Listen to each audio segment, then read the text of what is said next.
ఇవే పాయింట్లు, ఇవే కామెంట్లు, ఇదే బ్యాడ్ చేస్తే ఏం చేస్తావు? అందుకే ఆలోచిస్తున్నా వెనకాలండి నడిపియాలా అని. నేను ఆన్ స్క్రీన్ రాకుండా దాచుకొని వెనకాల ముందు వేరే ఫేస్ ని పెట్టి వేరే హీరోనో హీరోయిన్ అట్లా చేయాలి.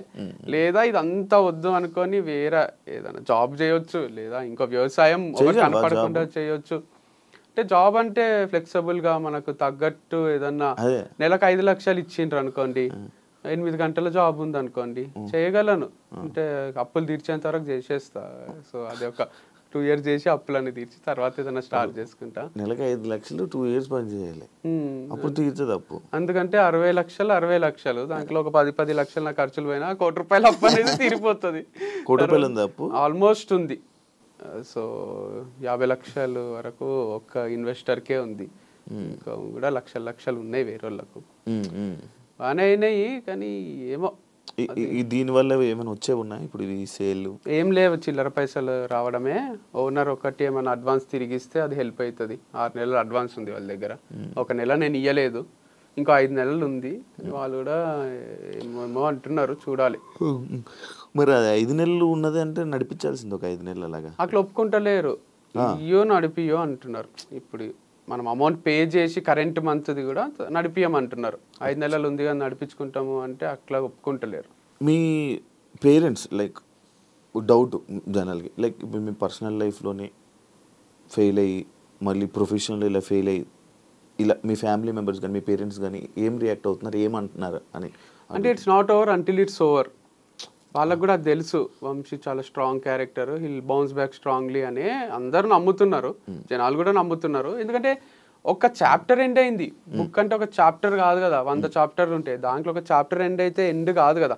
కాకపోతే ఫెయిల్ అనేది కూడా ఫస్ట్ అంతా సక్సెస్, తర్వాత అంతా ఫెయిల్, మళ్ళీ సక్సెస్, మళ్ళీ ఫెయిల్, మళ్ళీ ఒకటి స్టార్ట్ చేసి ఈసారి ఇక ఫెయిల్యూర్ లేకుండా ఎండ్ వరకు దీన్ని తీసుకుపోవాలన్నమాట. ఏదన్నా మనం అనుకుంటే అవుతుందా? కాదు కానీ అనుకోవాలి కదా, అనుకోకుంటే అసలే కాదు, స్టార్టే కాదు. కాకపోతే ఇది ఒకటి ఉంది గట్టిగా నాకు అర్థమైంది ఏంటంటే నేచర్ ఒకటి ఉంది. మనము మంచిగా ఏదైనా చేస్తుంటే ఏదో ఒక డిస్టర్బెన్సెస్ క్రియేట్ అవుతున్నాయి, అంటే మన ప్రమేయం లేకుండానే అవుతున్నాయి. యాక్సిడెంట్ లాగా ఉందన్నమాట ఇది. సో అట్లాంటి యాక్సిడెంట్లు చాలానే జరుగుతున్నాయి. అప్పుడు అనిపిస్తుంది అరే దేనికోసమో ఏమేమో చేస్తున్నాం, అంతా క్యాల్కులేటెడ్గా బతుకుతున్నాం కానీ ఏదో ఒకటి వచ్చి ఎఫెక్ట్ కొడుతుంది. ఏం చేయాలో అని కూడా ఒక్కొక్కసారి అనిపిస్తుంది. అంటే నిజంగానే దేవుడు ఉన్నట్టున్నాడు, పవర్ ఉన్నట్టుంది, నేచర్ ఉన్నట్టుంది, అది మనల్ని చూస్తుంటదేమో, దిష్టి తగులుతుందేమో. అందరూ మొన్న ఒకసారి సాంగి టెంపుల్ పోతే నాకు అసలు వీటిపైన పెద్ద నమ్మకం ఉండకుండే చిలక జ్యోతిష్యం చెప్తారు కదా, ఆయన అది కార్డు తీసి చిలక జ్యోతిష్యం చెప్తున్నాడు. చూసి నాకు పెళ్ళైన విషయం చెప్తున్నాడు, నాకు డివర్స్ అయిన విషయం చెప్తున్నాడు, మీకు మళ్ళీ 2సారి పెళ్ళి అవుతుంది అంటున్నాడు. చాలా ఒకసారి అని అందం అనుకున్నా, వీడియో చూసి చెప్పాడు. అదే అనుకున్నా ఫ్యాన్, కానీ ఆయన అసలు చాలా ఏజ్డ్ పర్సన్ ఉన్నాడు, ఆయన ఏం గుర్తుపట్టినట్టు లేడు, వెరైటీ ఉన్నాడులేండి. ఆయన ఫ్యాన్ అయితే అర్థమైపోతుండే. ఆయన అదొకటే కాదు ఇంకా వేరే కూడా నిజాలు చెప్తున్నాడు. ఇక ఇంత పవర్ ఉంటుందా అంటే వేరే వాళ్ళ పక్కన వాళ్ళ ఫ్రెండ్స్ అంటున్నారు దాంట్లో ఏదో ఫార్ములా ఉంటదంట, రాశులు అవి ఇవి.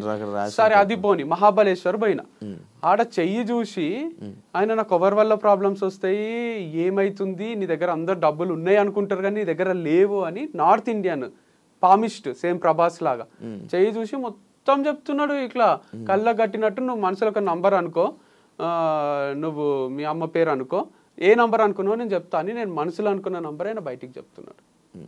ఇక అంతకన్నా విచిత్రం ఉంటుంది. మళ్ళీ నంబర్ ఏదో 1 to 10 కూడా కాదు, 1 to 30 మధ్యలో ఒక నంబర్ అనుకో నేను చెప్తా అంటున్నాడు మనసులో. లిప్ రీడింగ్ లేదు, ఏం లేదు. అట్లాంటివి ఒక 5-6 విషయాలు చెప్పిండు ఆయన. అప్పుడు జాతకాల మీద దీని మీద ఇదంతా నిజంగా ఉన్నట్టుంది, వీళ్ళు చాలా పవర్ఫుల్లే ఉన్నారు. రాధేశ్యామన్ సినిమా తీసిండు కదా, అది నిజంగానే ఉన్నట్టున్నాడు. అట్లాంటి ఫేమస్ పామిస్ట్ అని అనిపించింది. చేతి రాతలు తలరాతలు మంజునాథ సినిమాలో అయినా కనిపిస్తుంది చూడండి, ఇటు వస్తాడు నెక్స్ట్ అని.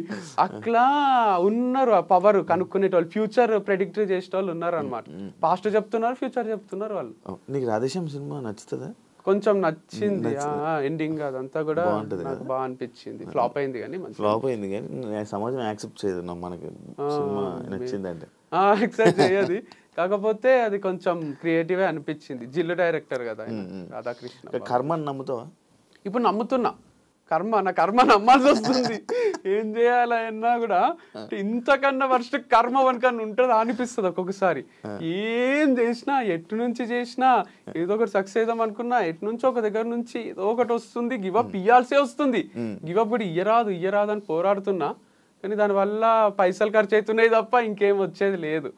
సో పర్సనల్ లైఫ్ కూడా చాలా ఇష్టం ఉంటుండే, భార్య, 2 పిల్లలు, వాళ్ళు స్కూల్కి పోవడం, ఏవో ఎంచుకున్నా, అది లేదు. వంశీ ఫార్మ్స్ కూడా సరే ఇది ఉంటుంది ఇక మనకు డబ్బులు వస్తాయి, ఇట్లా చేసుకోవాలి అట్లా చేసుకోవాలని ఏవో ప్లానింగ్స్ ఉండే, అది లేదు. ఒకరోజు ఊరికే డిఫెండర్ కొంటున్నా అని పెట్టిన, ఎట్లుంటుందో రియాక్షన్ చూద్దామని. అందరు అప్లోళ్ళందరూ ఫోన్ చేసి డిఫెండర్ కొంటున్నావా మాకు ఇవ్వకుండా లే ఊరికే పెట్టిన 2 years తర్వాత కొందామని అని చెప్పిన.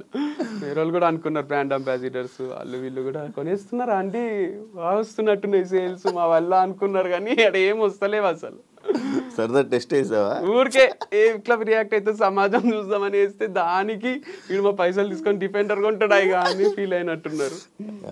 నేత్ర దగ్గర నుంచి ఏమైనా కాల్ వచ్చిందా ఈ వంశీ ఫార్మ్స్ క్లోజ్ చేస్తున్నావా అని చెప్పి క్వశ్చన్స్? లేదు అసలు రాలేదు. కాల్ ఏం కావాలి మెసేజ్ అంటే మేము టచ్ లోనే లేము. పోస్ట్ డివర్స్ ఒక్క సెకండ్ ఒక్క రోజు కూడా టచ్ లో మధ్యలో ఉండే వాళ్ళు ఏం నా మధ్యలో కూడా ఎవ్వరు మాట్లాడలేదు అసలు. జస్ట్ మా ఫ్రెండ్స్ రిలేటివ్స్ కొంతమంది ఫోన్ చేసిండ్రు అంతే, వంశీ ఉన్నాడా పోయిండా అని తెలుసుకుందామని.